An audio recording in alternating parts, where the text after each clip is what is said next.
reporter Rahmoun Nourdine.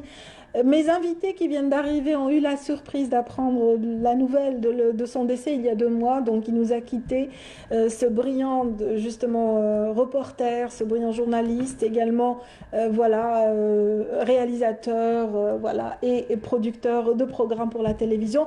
Donc, j'ai plaisir aujourd'hui de recevoir Monsieur Ikhlef, bienvenue. Merci. Voilà, vous êtes vous-même caméraman et vous avez connu donc Rahmoun, vous me disiez. Oui, j'ai connu M. Nourdine Rahman, Rabbi yarhamou ala kulli hal. Je viens d'entendre la nouvelle. Oui. Toutes nos condoléances à sa famille. Oui. Aussi Nourdine, moi je travaille énormément avec lui parce qu'il travaille en film. Il travaille beaucoup plus en film. Et il faisait la production c'est-à-dire il faisait l'interprète, il faisait tout ça, il faisait la traduction d'un documentaire de Transtel. Oui. Alors une fois on était ensemble à l'extérieur et on était en train de travailler et les gens le prenaient pour quelqu'un qui se déplaçait à travers le monde. D'accord. Alors que lui ne sortait même pas de sa cabine de montage avec les Hachmi Rabbi yarhamou monteur. Mais il était crédible. Excellent. Et j'ai travaillé énormément avec lui et j'étais au service militaire, je suis sorti, donc j'ai commencé à travailler avec lui sur la pêche. Très bien. On avait fait d'El Qalal jusqu'à Marsa Ben Mehdi. Ouais, de bons souvenirs, j'imagine, avec ce grand homme de la télévision. Rabbi yarhamou. Vous aviez envie aussi de lui rendre hommage. Zahir Abdelhamid, bienvenue dans Bonjour d'Algérie. Vous aussi, vous êtes un enfant de la télévision et vous avez connu ce grand homme. Ah oui, on était dans le même service, aussi au grand reportage et aux émissions spécialisées. Depuis, moi, j'ai rejoint les émissions spécialisées, je crois, en 79-80. Oui. Lui, il était déjà journaliste. Il faisait du Transtel, des émissions qu'on envoyait de l'Allemagne. Des émissions scientifiques. Hein. Après, il a commencé à travailler sur le terrain. Il a fini sa carrière à Tlemcen, dans le centre de Tlemcen. J'étais en contact avec lui 1 semaine avant sa mort. Il était vraiment en bonne santé. Vous vous attendiez pas. Je ne m'y attendais pas. Quand j'ai lu sa disparition, vraiment, ça m'a fait... Parce que c'était vraiment un homme de très bonne famille. Il a de bonne qualité aussi, c'est normal. Il est unique. Extraordinaire. Voilà, Zahir Abdelhamid, vous aviez un point commun, votre intérêt pour l'environnement, votre intérêt pour justement l'agriculture, entre autres. Vous avez travaillé dans le même sens, quelque part, aux émissions spécialisées. Oui, moi, quand j'ai débuté à la télévision au service sportif en 1976, c'est un peu grâce au directeur actuel de DG, Chaban Oulakel. Oui. Il était au service sportif, il a rejoint la radio et je l'ai remplacé au service sportif. Et après aussi, pendant 3 ou 4 ans, j'ai trouvé que le service sportif, j'avais des ambitions. Je voulais faire des reportages, des grands reportages, partir un peu partout, ne pas se limiter au sport. Et puis j'ai rejoint les émissions spécialisées, les grands reportages avec Mouloud Chikawi, après Ibn Dissari, Azdin Bokrdous, il y avait Tahar Ben Aïcha, il y avait des grands noms de la télévision. Oui, Tahar Ben Aïcha a été extraordinaire. Cet homme mériterait tous les hommages. Ah oui. Il a beaucoup donné à la télévision algérienne. Tahar Ben Aïcha. J'ai terminé ma formation, bien sûr, à l'ENTV. Donc, chacun de nous devait faire l'assistanat. Oui. Et on le voit justement là. Oui, on m'avait orienté vers, j'étais l'assistant de Teko qui travaillait pratiquement avec Tahar Ben Aïcha à tous les niveaux. Oui, j'imagine. C'est comme ça que j'ai connu Ahmed Tahar. Ahmed Tahar, donc comme le qualifient justement les proches, Rabbi yarhamou était un homme extraordinaire. De grande culture aussi. D'une grande culture. Un savant. Précurseur, c'est le pionnier de l'écologie en télévision. Voilà. Donc, écologie, vous y êtes intéressé également, Zahir. On a d'ailleurs un extrait pour preuve, on va le voir tout de suite et on revient juste après. وتلقام c'est-à-dire كي نلقموا شجرة تعطينا ثمر في خلال 3 سنين أو 4.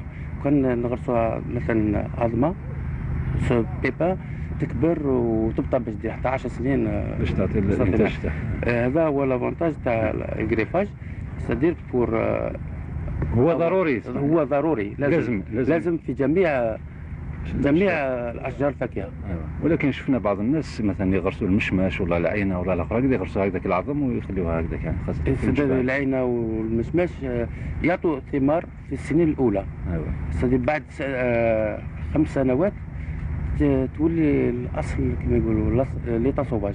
ايوه، بعد 5 سنوات ترجع ليطا سوفاج. ايوه، لازم نلقمو ندير اولا باش دخلنا الفاكهه الشجره تثمرنا في اقرب وقت، ولازم والفائده تاع القام c'est-à-dire pour avoir des productions échelonnées, c'est-à-dire pour diversifier les variétés.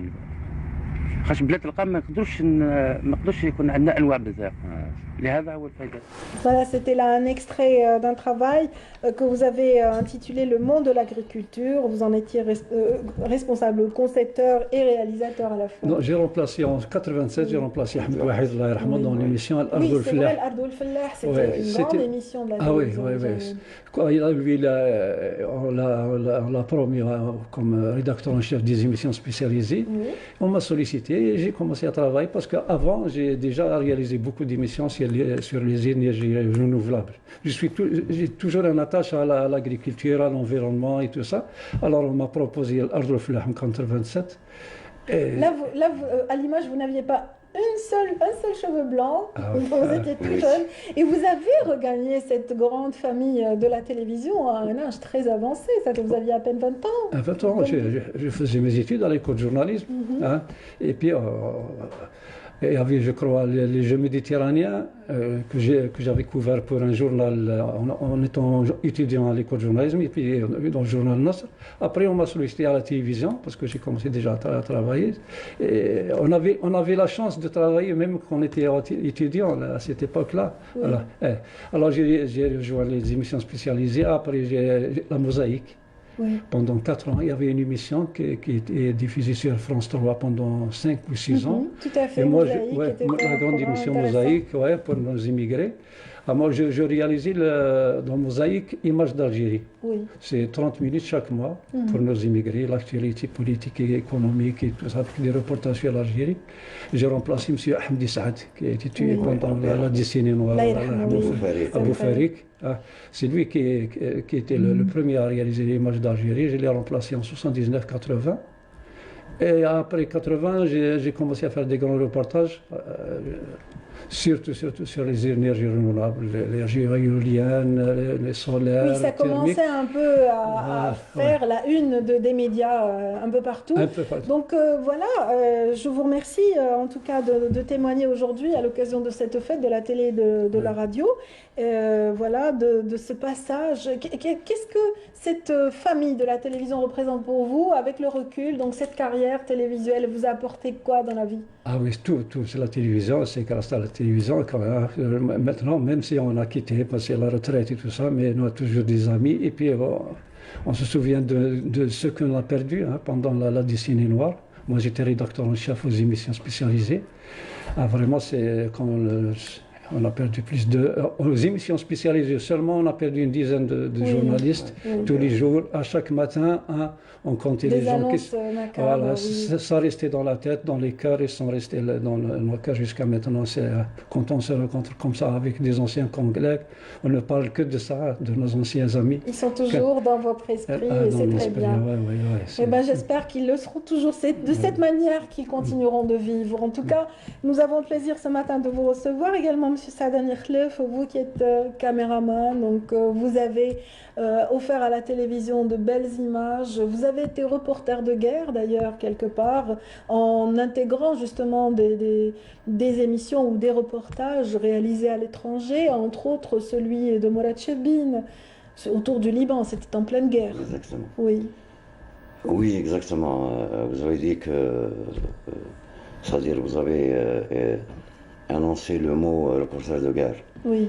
Quand on marche justement sur un champ de mine, on est reporter de guerre. Absolument. Ça, c'était en Algérie.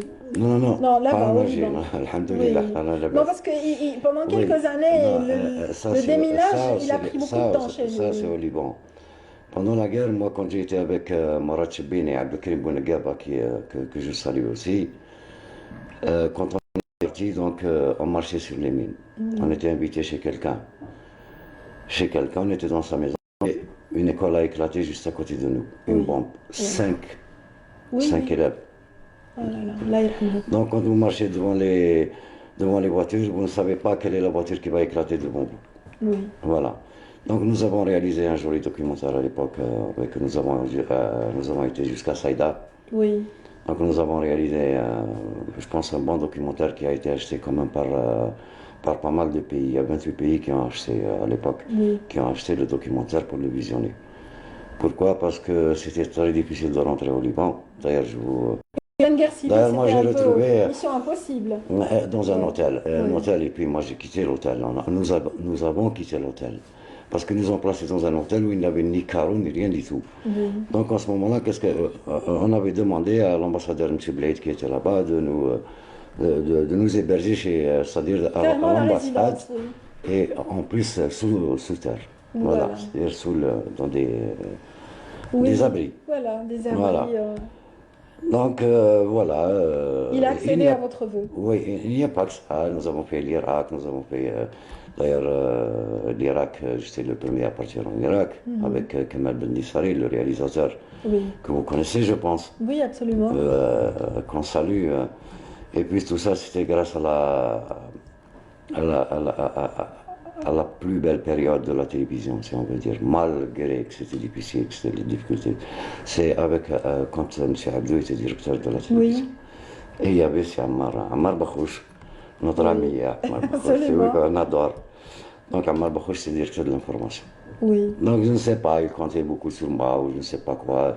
À chaque fois quand il y a un événement, bon, ça y est, vous aviez l'étiquette du reporter de guerre. Il m'avait appelé, je me rappelle, pour partir en Irak, par exemple.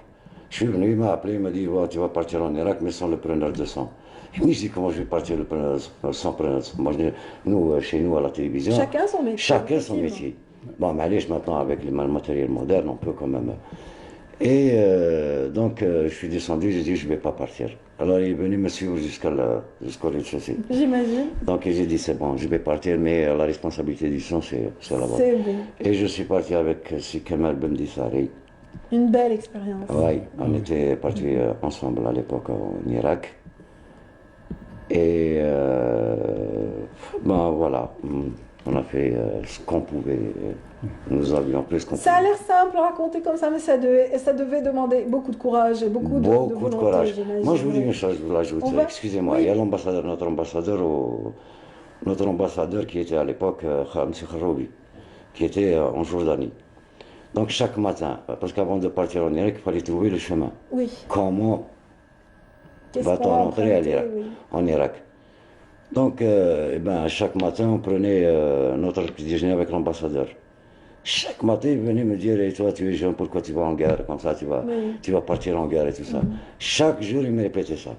Un jour, je me suis énervé, je lui ai tiré l'ordre d'émission de la télévision. Tu te souviens, on a commencé ensemble, on a réalisé ensemble une émission à Téléquila, tu sais. Ah oui, c'était nos débuts. Mais tout à l'heure, nous avons évoqué le Liban, on va montrer aussi. Oui, le Liban, ça n'a pas été facile, madame, ça n'a pas été vraiment facile. On le sent dans vos propos. Tout de suite, donc en image, ce reportage réalisé au Liban. الغرب له مصالح نلقي نظرة حب على بيروت ونحزم الأمتعة نحو الحدود الأمور عادية تماما هنا بطاقة هوية وجواز سفر ثم مرور إلى خارج لبنان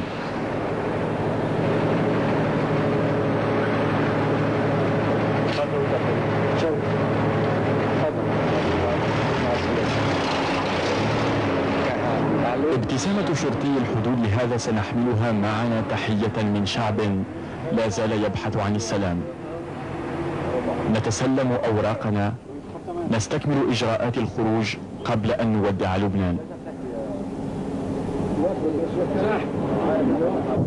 والآن ننطلق في الجو. لبنان استقبلنا بخجل وكان يود لو أن لقاءنا لم يكن في الحرب. ولبنان نغادره الآن بخجل. لأن الحرب منعتنا من أن نقضي معه وقتا أطول لكننا سنبقى نبحث في خريطة الجنة عن لبنان وسنبقى ندعو بيروت إلى الرجوع وندعو الشمس إلى الطلوع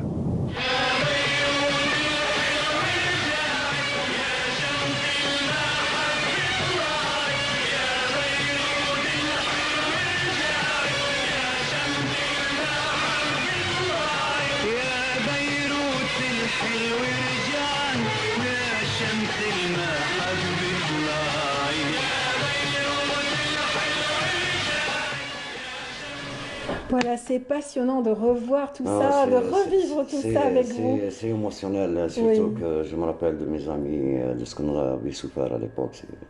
On vous laisse, on est très heureux de vous avoir en tout cas, on vous laisse récupérer vos émotions et de récupérer de vos émotions le temps pour nous de mettre le cap sur Ouargla pour rencontrer les collègues de cette station régionale de la télévision algérienne. C'est tout de suite. À l'occasion de la fête du 28 octobre, je souhaite les meilleurs vœux à tous les travailleurs de la télévision algérienne, de la centrale, et les vœux à tous les travailleurs des stations régionales. Et je souhaite le bon courage à tous mes collègues des travailleurs de la station régionale Ouargla. À l'occasion de la fête du 28 octobre, je souhaite à tous mes collègues de la télévision algérienne la bonne réussite et bonne continuation et bonne chance pour tout le monde. بهذه المناسبة مناسبة بسط السيادة على الإذاعة والتلفزيون أتمنى لزملائي وزميلاتي في هذه المؤسسة مزيدا من التقدم والعطاء. بمناسبة استرجاع السيادة على مبنى التلفزيون الإذاعة والتلفزيون الجزائريين أتقدم أولا بالتحية وكل الشكر لشهداء الواجب ودون أن أنسى كل الزملاء سواء بالمركزية أو بالمحطات الجهوية. بمناسبة الذكرى 59 لاسترجاع وبسط السيادة على مقري الإذاعة والتلفزيون الجزائري، بهذه المناسبة السعيدة نتقدم لجميع الزملاء والزميلات بأحر التهاني وأسمى الأماني ونتمنى لهم التوفيق في حياتهم. بمناسبة ذكرى بسط السيادة على مبني الإذاعة والتلفزيون الجزائري المتزامنة مع 28 من أكتوبر من كل عام، أتقدم بأحر التهاني وأطيب الأماني لكل عمال التلفزيون الجزائري بكل قنواته وأطيافه. بمناسبة بسط السيادة الوطنية للإذاعة والتلفزيون أتمنى لزملائي في التوفيق في مسارهم المهني. بهذه المناسبة السعيدة نتمنى لجميع الزملاء التوفيق في المسار المهني En cette heureuse occasion du 28 octobre, je souhaite une bonne fête à tous mes collègues ici dans la station de Ouargla et aussi à la capitale. Je vous souhaite un très très grand bonjour et je vous dis bonne fête à tous. Merci à Farhat Mouzaoui, dernier intervenant de cet ensemble justement qui a été composé par nos collègues de la station de Ouargla, station régionale de la télévision algérienne. Donc on leur souhaite bonne fête à notre tour et tout de suite on enchaîne avec un autre reportage qui est une carte postale de cette station régionale, des missions, des différents département de la station régionale, présenté toujours par Farhat Mouzaoui pour Canal Algérie.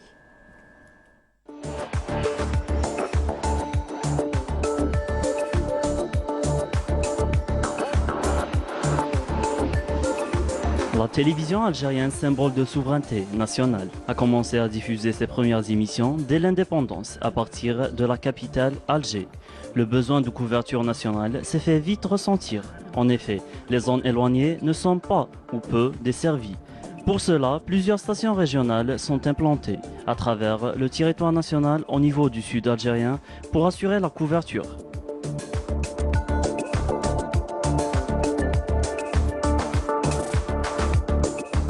Pour le sud-ouest, la station de Béchar et la station de Ouargla pour le sud-est. En 1982, la wilaya a affecté un bureau qui servait de siège au personnel détaché d'Alger et considéré comme les piliers fondateurs de la station de Ouargla, Ibrahim Belbahri, Abdelaziz Belmehoub, Bou'alam Bouafia, pour effectuer des reportages et repartir sur Alger pour le montage. Cela a duré 2 ans. En 1984, changement de siège de la wilaya vers la cité 460, où un logement fut transformé en bureau pour l'équipe.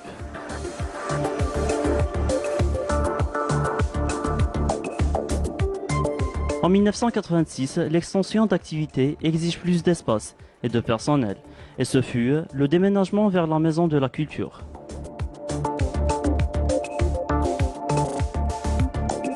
En 1989, c'est l'inauguration officielle de la station régionale de Ouargla.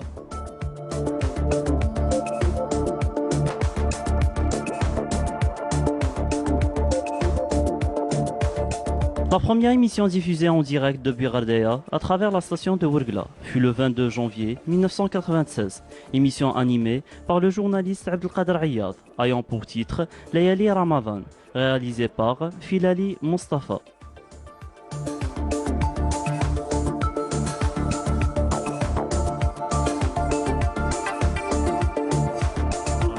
Actuellement, la station de Ouargla, télévision et radio, avec ses quelques 200 employés, journalistes, réalisateurs, scripts, preneurs de son, caméramans, répartis sur la production et l'information.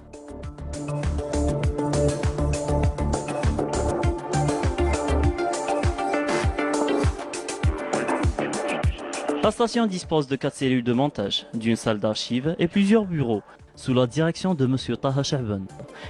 La réalisation de reportages, d'émissions dans les 3 langues, arabe, français, tamazirt, tels que Sabah al-Khair, Messinakum bil-Khair et Bonjour d'Algérie. Quant à la radio, elle assure plusieurs émissions à travers Ida'at al-Wahad, Fan al-Aish, Mawzoun fil Malhoun, Awraq Thaqafiyya. Et la station de Ouargla promet plus de progrès. Bonne fête.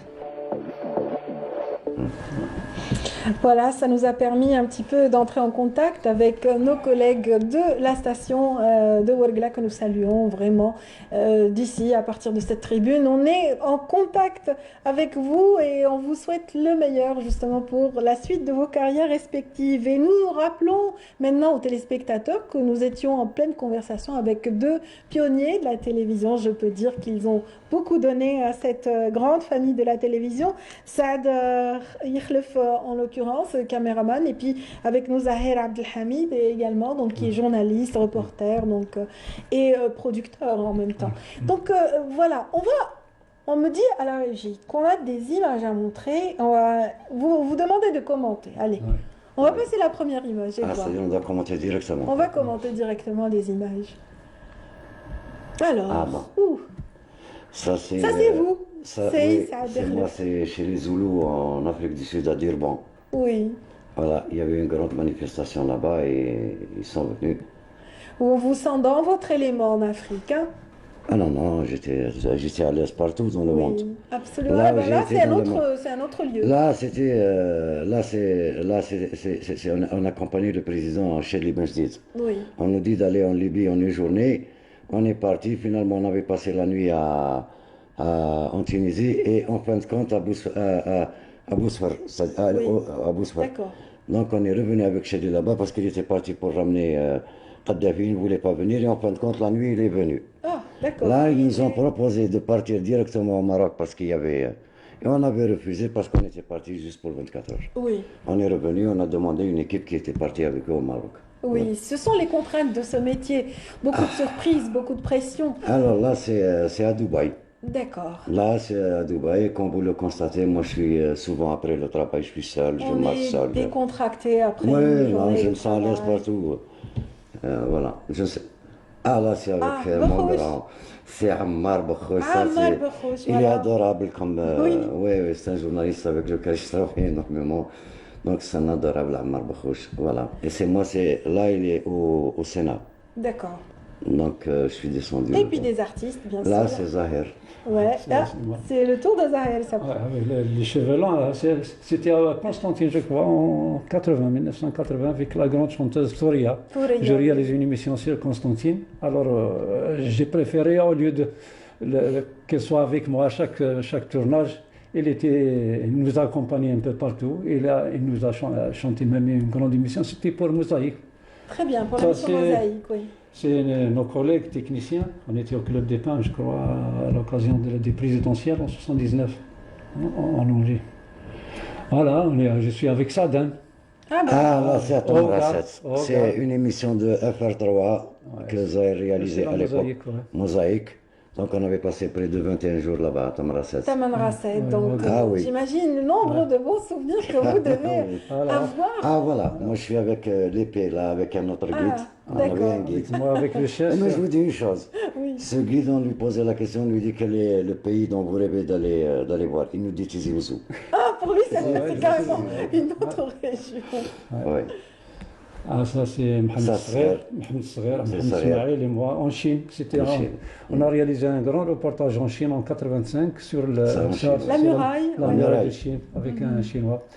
On a réalisé pour la télévision algérienne sur les transformations économiques de la Chine, tout à fait au début. Oui. Au début, on nous a envoyé on est resté un mois, on a visité toute la Chine pour voir comment ça se développe. La construction de la grande puissance chinoise. C'est ça. La puissance économique. Eh bien, on a eu l'idée, en tout cas, le directeur de l'information, il a eu l'idée de nous envoyer pour voir comment ça se passait, la transformation économique, l'évolution de la Chine en 85. Hein, En tout cas, vous avez vécu vraiment l'évolution de la télévision algérienne à travers votre mission de base de reporter. Vous avez vu cette télé évoluer donc est-ce que c'est difficile de quitter la télévision? Ah oui, très difficile. À la retraite. Très difficile. Mais il fallait se préparer. À la retraite, il fallait préparer. Il vous a fallu combien de temps pour vous préparer à ce départ? Ah oui, 2 ans avant. Oui, bien. Non, un peu bien avant. Oui, vous y avez tous vos amis. C'est une grande famille, la télévision. Non, mais la télévision, on peut dire que c'est notre deuxième famille quand même. Parce que nous avons grandi ici, madame. Oui. Nous avons grandi à la télévision. Et j'ai dit une chose, et c'est une chose que je répéterai toujours, c'est que j'appartiendrai à la télévision jusqu'à ma mort. Et vous aviez une belle anecdote à nous raconter, vous êtes vraiment téméraire. Les anecdotes sont beaucoup. On termine sur ça. Non, Zahiri Tokora, moi je rends hommage, c'est-à-dire à Rabbi Rahmou, Rabah Lulu, que les gens ne connaissent pas. Oui. C'est un grand monsieur classique de classe, tout le temps cravaté, tout le temps. Il était assistant caméraman. Tout ce qu'il avait fait dans sa vie, c'est assistant caméraman. Il ne voulait pas. Il ne voulait pas évoluer. Il était assistant caméraman. Donc, et c'est parmi les premiers qui ont travaillé à la télévision avec une caméra Tolana. Je ne sais pas, vous la connaissez même pas vous. Oui, non. Non, c'est une grande caméra. Donc, pour aller faire le discours du président Houari Boumediene à la Salhacha, il faut que M. Lulu passe la nuit devant la caméra. Voilà. Voilà. Excellent.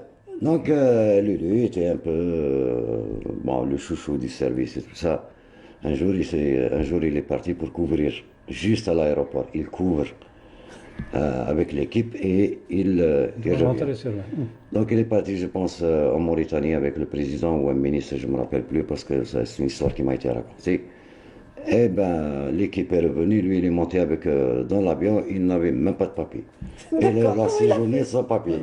Non, il était avec le ministre ou le président, donc on lui... voilà, il est parti avec... voilà, c'est l'histoire de notre assistant caméraman. Paraît-il qu'il voulait voyager en soute à bagages un jour. Non. Ah, ça, c'était moi avec Abdelkrim Bounegab. Zahir, il le connaît très bien, ce gentil gars, il était avec moi comme ingénieur du son. Donc on était à la recherche de notre journaliste qui était au salon d'honneur. Et nous avons déposé notre bagage, c'est-à-dire les bagages sont partis. Quand nous sommes venus, l'avion allait démarrer. Donc nous on est restés à l'intérieur. Il y a le policier devant la porte, il nous a interdit de rentrer. J'ai regardé comme ça, je dis Abdelkrim, viens avec moi. Alors on a sauté sur ta bagage, on est descendu, policier Raïji Agabla. On est monté dans l'avion, c'était avec Allah. Accomplir la mission. Oui, bon, le matériel est parti, le ministre est dans l'avion. On regardait à travers on voyait l'avion qui n'était pas encore parti. Donc il fallait faire... C'est dire un petit peu le courage et voilà, toute cette bonne volonté pour accomplir sa mission. Merci, on pourrait parler des heures de votre parcours ô combien intéressant. Zahir Abdelhamid, bienvenue et merci encore une fois. Merci pour l'invitation. Merci, vraiment c'était un plaisir de vous retrouver avec votre ami Saadan Khlef ici présent, donc, qui est caméraman dans un des meilleurs. Le premier reportage que j'ai réalisé avec Saadan, c'était la traversée de Teleguiler, à pied. 24 km de montagne avec la caméra. Avec Mustafa Müller. Müller, oui, l'Autrichien. C'est un Algérien plus que autre chose. Il a fait le Tassili, le parc de Bainam, le parc de Djurdjara. Et le Djurdjara. C'est un grand écologiste, vraiment on salue la mémoire de ce grand homme. Merci infiniment. Donc on continue de parler de la télévision. Ceux qui viennent de nous rejoindre, on va vous permettre de découvrir un service nouvellement créé. Bon, ça fait quelques années quand même. Le service du site web de la télévision et ses employés, tout de suite visité pour vous par Sabrina Khlifi.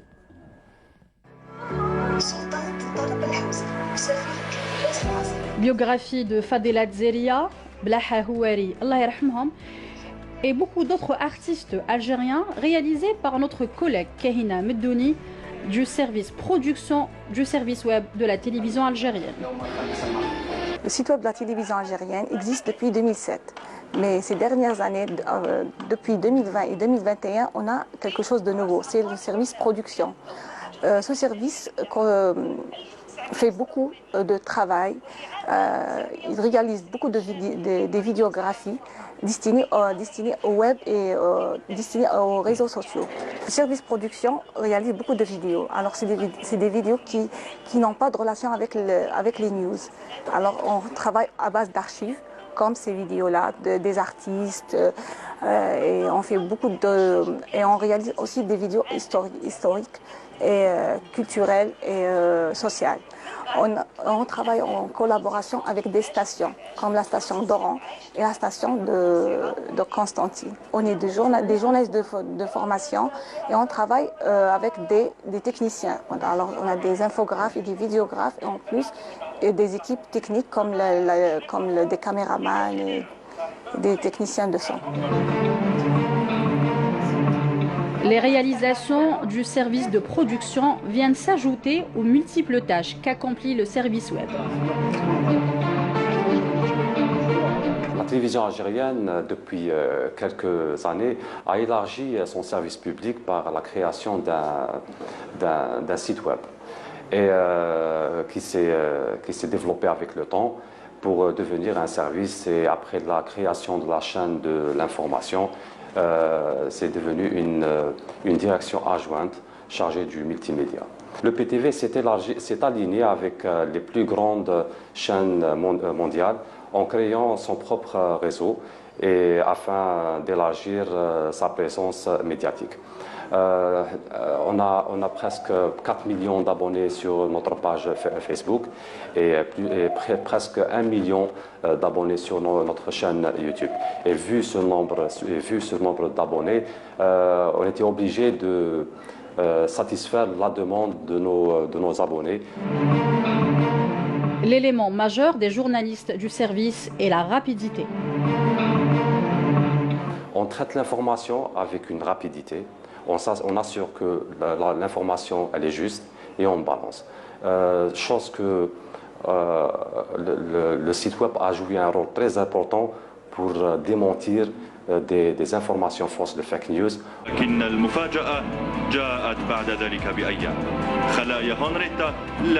À l'avenir, d'autres programmes seront lancés à la demande du téléspectateur. Et on va lancer aussi des films, des séries algériennes, genre un peu de nostalgie, vu la demande de nos abonnés aussi.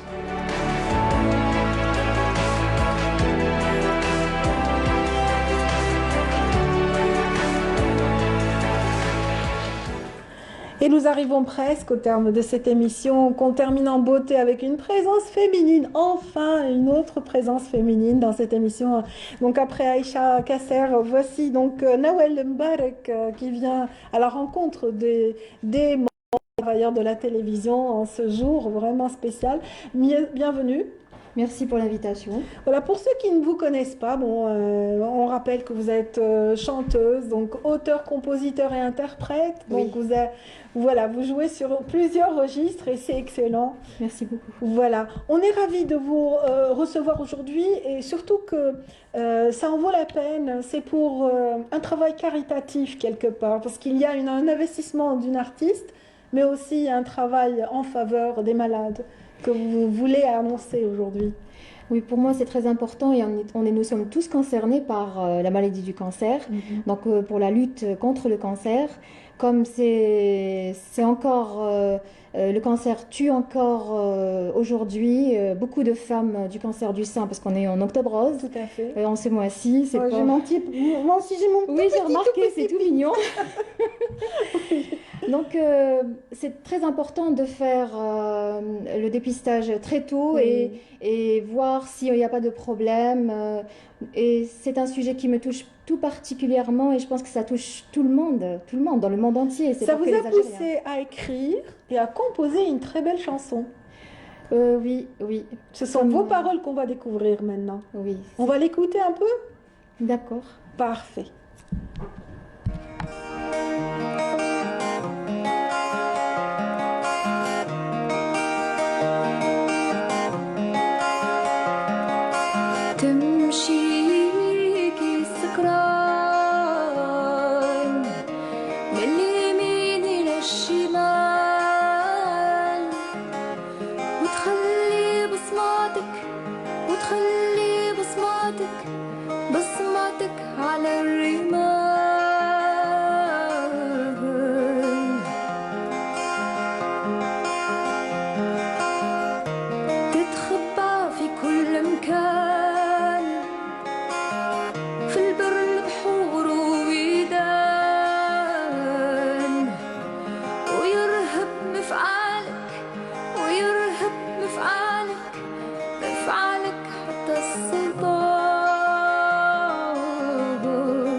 Mon Dieu, quelle parole poignante. Vraiment emportée par la musique, emportée par cette mélodie, ces illustrations d'une grande simplicité. Racontez-nous un peu cette aventure. J'ai travaillé avec un prestataire étranger. Je voulais vraiment faire passer le message. Oui. Mais c'est vrai, là, si vous entendez « Ah, Mennek », c'est un cri de colère contre cette maudite maladie, mais c'est aussi un cri d'espoir. Oui. Donc, je voulais pas quelque chose, un clip trop triste. Je voulais vraiment que le message passe et c'est pour ça que j'ai exigé le crabe, parce que le cancer, au fait, c'est aussi l'animal, le crabe. Oui. Donc c'est pour ça que je dis Yemchi de gauche à droite. Le crabe, il ne marche pas tout droit. C'est vrai. Donc c'est comme la maladie, elle n'est pas... Sournoise. Voilà, très sournoise. Elle est sournoise comme un crabe. Exactement. Donc dans les paroles après, je dis que maintenant on guérit de cette maladie. Très bien. On t'a eu. Donc c'est très important pour moi de participer il y a un très important pourcentage de guérison. On en est à 90% et plus de guérison quand il s'agit du cancer du sein. C'est une grande avancée et évolution justement qui donne de l'espoir aux femmes qui souffrent actuellement. Exactement. Mais vous, qu'est-ce qui a motivé justement? Vous qui avez cette voix limpide et douce qu'on voit sur des répertoires d'amour et de beauté, qu'est-ce qui a stimulé tout ça? C'est des proches qui sont décédés de cette maladie et comme des proches qui sont très très bien guéris. Ma cousine de la leucémie, une voisine que j'adore du cancer cérébral. D'ailleurs, vous remarquerez sur le clip, le symbole, il n'est pas rose. Oui. Parce que, par exemple, brain cancer, il y a d'autres couleurs. C'est argenté. Donc, pour chaque type de cancer, vous avez une couleur. Donc, c'est un message d'espoir concernant tous les cancers et il faut toujours vérifier, faire des bilans, s'il y a quelque chose qui ne va pas, même pour le cancer du sein. Je répète ce que disent les médecins, vous voyez une rougeur ou une fossette ou une grosseur qui n'est pas normale ou une anomalie, il faut vérifier, aller chez le médecin, vérifier si tout va bien, Voilà. Nawal Mbarek, quelle générosité d'offrir un clip justement en faveur sensibilisation qui suit son cours jusqu'à la fin de ce mois, donc voilà, j'imagine le bonheur des personnes qui les associations ont dû vraiment aimer ce que vous avez fait, non? Oui, il y a des associations avec qui je participe même jusqu'à présent. D'ailleurs, avec Mariama, la présidente de l'association ML du club équestre, ils organisent une journée, c'est pour tout le monde. Je leur fais de la publicité alors qu'ils ne m'ont pas demandé, mais je le fais. Je suis très fière de ce qu'ils font. Vous les aidez et ils vous aident. Ce samedi, Inch'Allah, le club équestre de Abenaknoun. Oui. Voilà. Tout le monde. Vous allez chanter ce jour-là? Non, il n'y a pas une scène de prévue. Non, mais on va participer autant que volontaire. En tout cas, ce clip mériterait justement d'avoir sa place, d'être diffusé autant que possible. Il est magnifique. Bravo. Inch'Allah. Il est sur YouTube de toute façon. Très bien. Si vous voulez le voir. On peut le voir sur YouTube. Donc le clip signé donc Nawal Mbarak intitulé Ah Mennek. Ah Mennek. Ah Mennek. Elle dit pas ce que c'est, mais bon, c'est Saratan. Merci infiniment. C'était un plaisir de vous avoir en fin d'émission. Je vous souhaite bon vent et beaucoup de succès pour ce clip. Merci à tous ceux qui nous ont suivis. Encore une fois, bonne fête à tous les travailleurs de la télévision et de la radio qu'ils soient. Donc on vous salue à l'occasion de cette très belle fête du recouvrement de la souveraineté nationale sur justement la télévision et la radio. Merci encore une fois. Passez une excellente journée, mesdames, messieurs. Le bonjour d'Algérie tout en couleur avec